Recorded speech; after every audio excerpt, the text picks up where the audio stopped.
In today's era, flawless makeup is all the hype. With influences like social media, YouTube, beauty gurus, and new fads like Kylie Jenner's lip kit, full glam is the new look. Today, it's not a shock to see a 13-year-old sporting a full-on makeup look consisting of foundation, eyelashes, and perfect brows. Now, you could respond in one of two ways. Yes, girl, or what is this crazy girl talking about?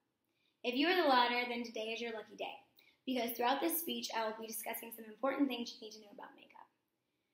Although I'm no expert, I must say I'm what you would call a makeup junkie. I've had a passion for makeup since I could actually wear it, and I've spent more hours than I'd like to admit watching makeup videos and learning new techniques. So without further ado, I'm going to teach you how to create a perfect face of makeup by discussing skincare, foundation, eyelashes, and eyebrows. The first step to properly do makeup application is skincare. Skincare is a vital component of makeup application, but is often overlooked. There are three main components to skincare that you should never skip. That is makeup removal, cleanser, and moisturizer. Makeup remover is by far the most important thing in skincare. If you skip everything else, make sure you remove your makeup. According to Women's Health magazine, is sleeping in your makeup really that bad? 1/3 of women sleep in their makeup at least 2 times a week. Basically, this can cause a lot of problems like clogged pores, which is basically pimple heaven. It could also cause enlarged pores and irritated skin. So, needless to say, wash your makeup off before you go to sleep.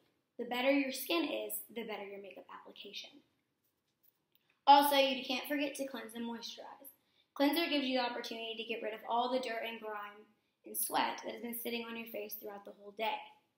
You also have to remember to moisturize. If you have dry skin, makeup can tend to cling to areas of your skin, and moisturizer can prevent that. So now we can move on to foundation. Foundation can be an entire conversation on its own, with the different shades, undertones, medias, and types. There are a lot of options, and it can sometimes be overwhelming. So first you need to understand your skin type.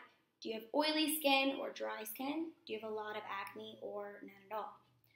For oily skin, you need a matte foundation. And for dry, a more luminous foundation will be better.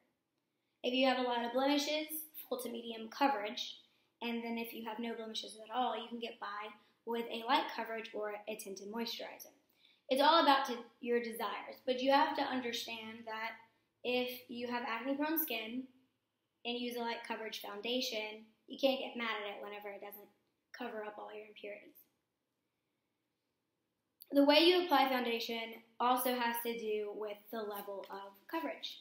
According to Glamour magazine's How to Do Foundation Like a Pro, pros advise if you want a little coverage, use your fingers, and if you want more coverage, use a sponge. But that does not exclude all applicators, because you also have things like makeup brushes. For loosely packed makeup brushes, this will basically give you a lighter coverage. This is because the foundation can seep into the brush rather than sitting on top of it. So if you want a lighter coverage, use something like a stippling brush. If you want more full coverage, then you need to use something like a kabuki brush that has a very tight, compact brush hairs. One very important step that has to do with brushes is you have to clean your brushes. Good Housekeeping created an article about 9 terrible things that happen when you use dirty makeup brushes. These terrible things, a few of them can include pores that will be clogged, pink eye, and then you can attract bugs. It's pretty gross. So, in all, wash your makeup brushes and do it weekly, because there's a lot of gross things that can happen if you don't. One crucial mistake people tend to make is one foundation color. Her name is Hailey Coolall states, always match your neck and add bronzer to bring color on your face to normal. This is extremely true because you don't want that disgusting makeup line that differentiates your face from your neck. It's always really important to match your foundation to your neck. Basically, if you have to choose a makeup that is lighter or darker, always choose lighter, because then you can use something like bronzer to touch it up. So next we're going to move on to eyelashes. Eyelashes are like, eyes are considered the windows to the soul, correct? So why not have big, voluptuous eyelashes? If you're unlike me, then this tip probably won't help you, but if you're anything like me, mascara is your best friend. So, mascara is pretty simple though. You have, you open it, you apply it, and you're done. So let's take it an extra step and use eyelashes. Now that's when things can get pretty tricky. So, for your eyelash, you need to start by removing it from outer corner to inner corner. This is so you don't mess up the eyelash itself when you take it off. And then another tip you could do is, because it can tend to flatten once you take it off, is you need to wrap it around your finger like this to give it an extra, it's extra curve back. After that, you are going to place the eyelash over your eye and kind of measure where your eyelashes stop, because it's not a one size fits all, so you might have to clip off some excess. So go ahead and measure it and then pinch off the excess, and when you're done with that, you can take some scissors and clip it off. Once that's done, you apply a very thin layer of glue, not a lot because it'll slide everywhere.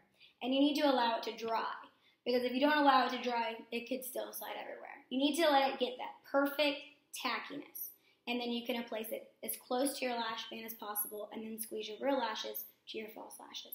And this will give you pretty natural looking false lashes. And then next we have brows.